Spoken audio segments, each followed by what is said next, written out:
America has always been the land of promise for a better life for yourself and your family, for a better world for your neighbors and countrymen, for a better future for all of humanity. But does America still have hope? My fellow Americans, I end tonight where it all began for me.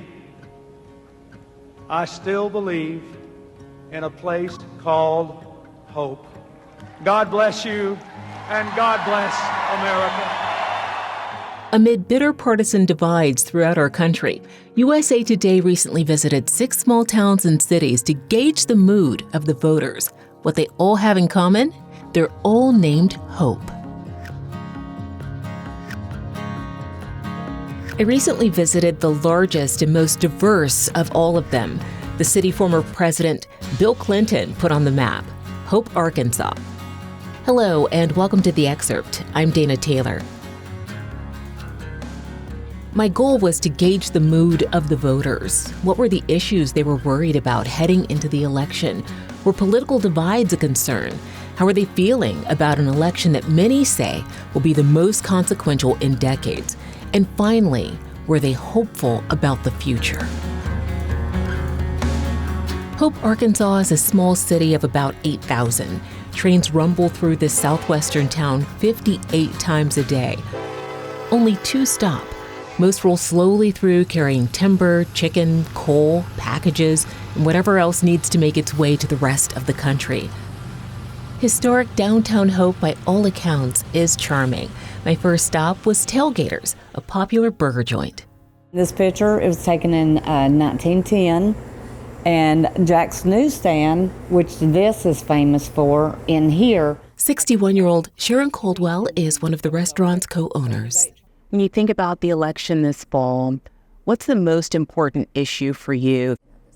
The most important issue for me will be the economy, because me sitting here working with the young generation a lot, listening to them, they're really worried about the economy and where their future might go with it. So to me, economy is very important right now. Small business, retail, it doesn't matter which business it is. Food costs, retail costs goes up. It's very difficult to maintain any business going on. So, we need to see where grocery prices drop, retail prices drop, so that the folks can get back out and enjoy life. The economy, the economy. That's Deborah Ross. She and her daughter, Deidre Johnson, are both longtime residents of Hope. 32-year-old Deidre has 2 children, 1-year-old Aziel and an older sibling named Lalea to look after right now. Her 55-year-old mother, Deborah, has 18 grandchildren, 4 of which are her foster children as well. Oh, it's ridiculous. Because, with having children and with the prices of things today, it's hard. Inflation is... I don't have anything like my wallet right now, but, I did last week, I guess, But the cost of living is ridiculous. And then they don't give you enough to make it like that. So, yeah. That is so true. My landlord just went up on my rent to $800. And I work at a restaurant where I'm barely making enough to pay that. Actually, I don't make enough to pay that at all and take care of 2 kids. Do you know what you're going to do? No. Not at the moment. I don't. Do you think that you'll stay in Hope? No. I don't really have a plan just yet, but I am brainstorming. And it probably won't be in Hope. All right. What do you hope most for your future and the future of your children and grandchildren? That they get out of Arkansas. Get out of Hope and better their careers, further their education. She got degrees behind her. Well, what keeps me thriving is the fact that babies are born every day. And I take care of babies. And there'll always be some babies and kids for me to take care of as long as I'm here. So that's no issue for me. Dr. Douglas, an 81-year-old pediatrician who goes by Dr. D around here, has been a pediatrician in Hope for 30 years. Deborah and Deidre are just 2 of the mothers in his care. One of the big issues is that too many young girls getting pregnant and having babies, and they're not mentally, emotionally ready for it.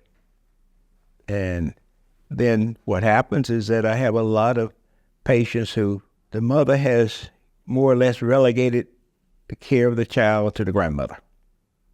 So I have a lot of grandparents in their 60s who are raising little kids, little babies, because the mother's not doing her job. She drops the kid off and goes away, does her own thing.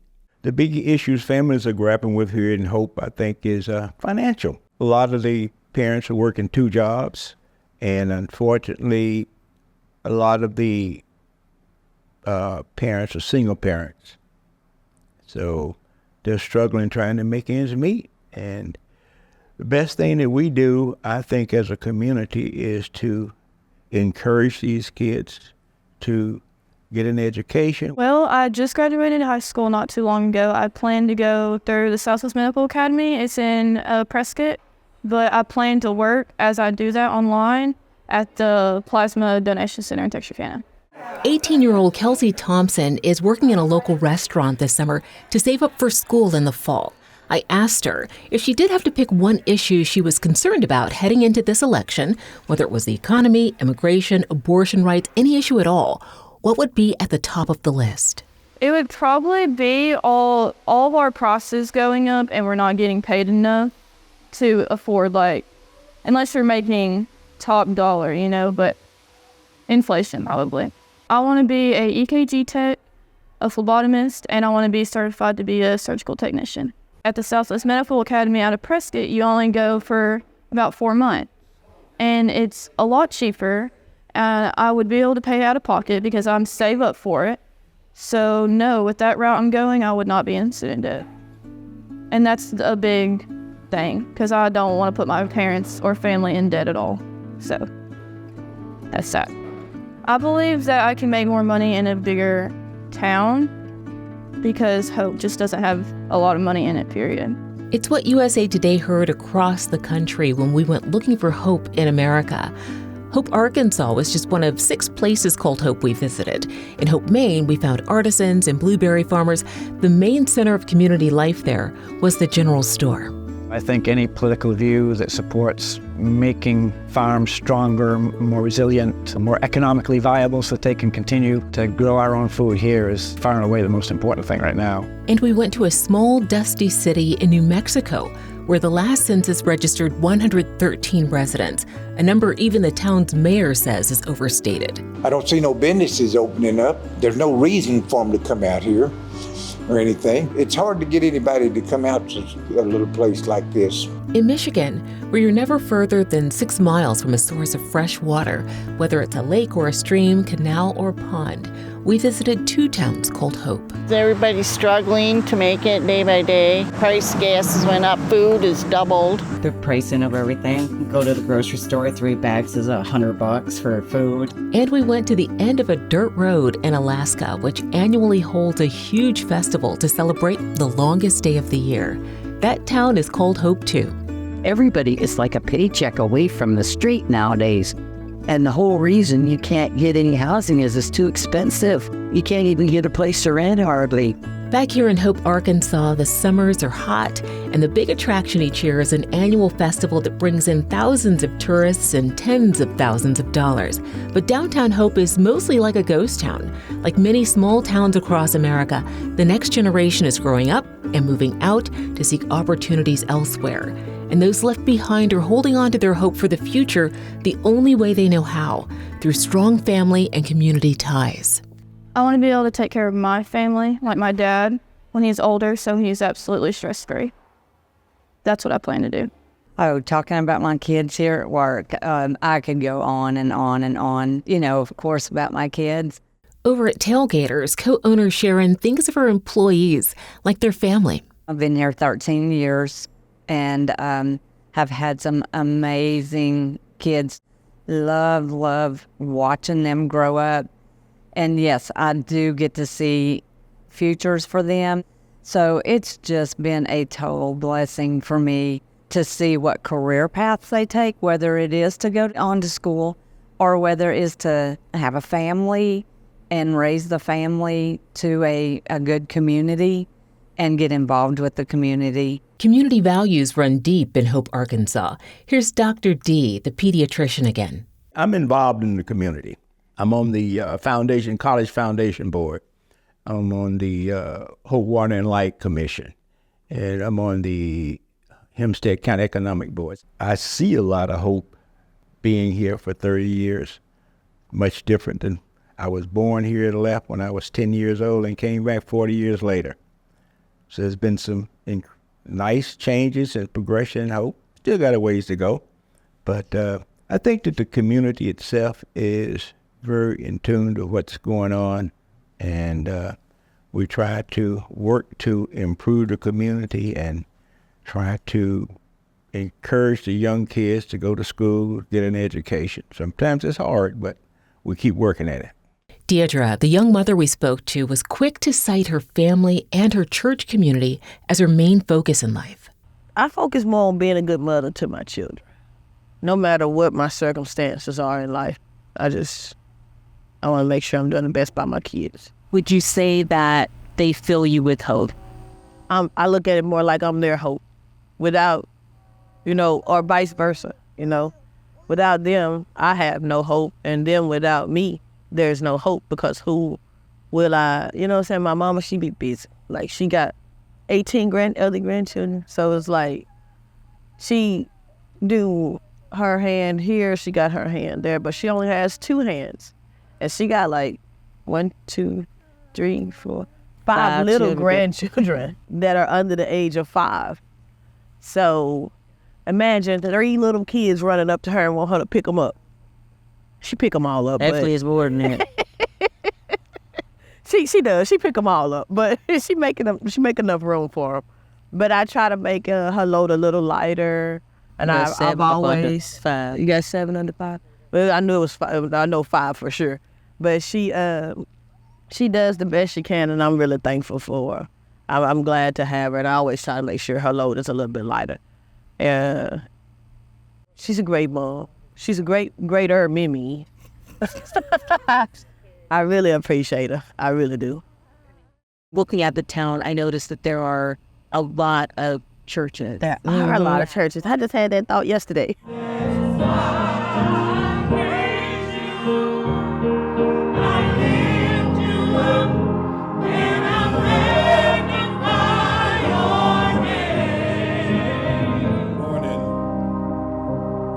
Providence Missionary Baptist Church Full Gospel Ministry in the city of Hope, Arkansas. We welcome you to worship with us today in spirit and in truth as we come today to worship our Lord and Savior Jesus Christ. 76-year-old Pastor Bishop Johnny Jones has been ministering to Hope's Baptist community for over 40 years.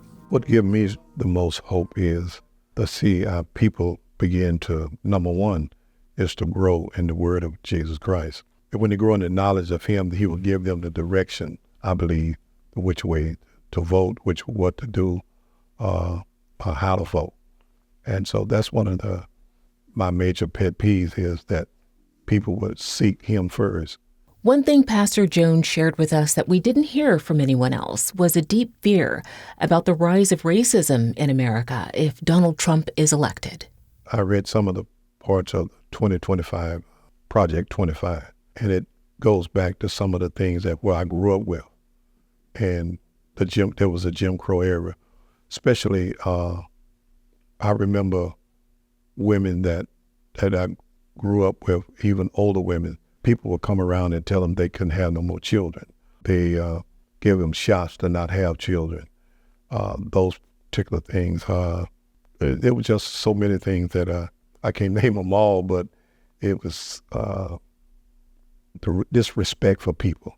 Like I said, I grew up here. When I was a boy, I didn't have no problem about a person calling me boy. But when I became a man, I wanted respect, and I want to be treated like a man.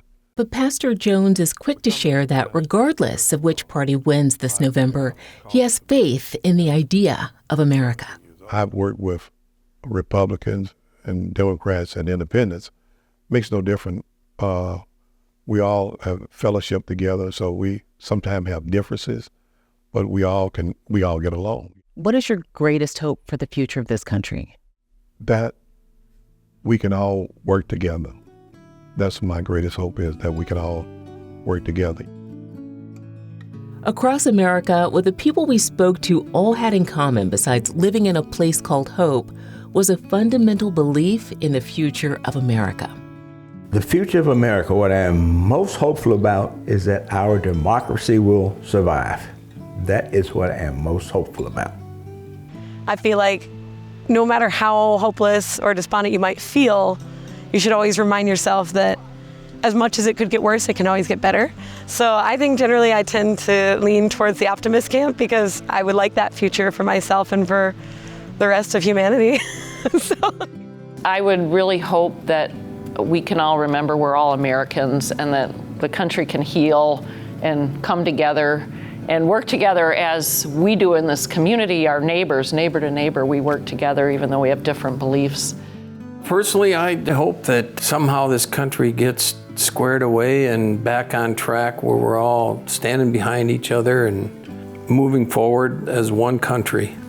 Yes, we do need to worry about what's going on in the large cities, but we also need to worry about what's happening in the small towns.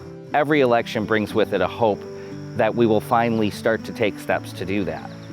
When I think of the future of America, the most hope I look at is to see more peace, more pulling together and working as a great America that we once knew. I think I'm hopeful that this farm will go beyond its 9th generation, 10th generation, and hopefully beyond. I'm hoping the kids will take over soon.